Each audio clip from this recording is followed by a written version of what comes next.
This is a flower dress, but it's a parrot dress too. This is the outfit that we made and offered to our beloved Radha Gokulananda on Radha Ashtami. Well, the devotees made these parrots with carnation petals and some other flowers and leaves as well. Once the parrot is made, the parrot is sticked on the beautiful outfit. Once I was hearing from a head pujari of Vrindavan that he was telling that Radha and Krishna loves flower dress and flower ornaments. Because usually the ornaments that we offer are made from metal, some are made from pearls like stones. It's very hard in nature.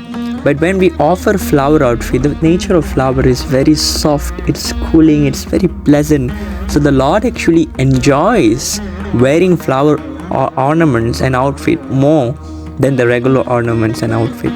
So in meditation, devotees, although it's very trouble to make one, but still take all trouble just to satisfy their loving Lord Radha Krishna, Radha Gokulananda. In that mood, the devotees also made this beautiful flower outfit for Radha Gokulananda on every Radha Ashtami. Hare Krishna.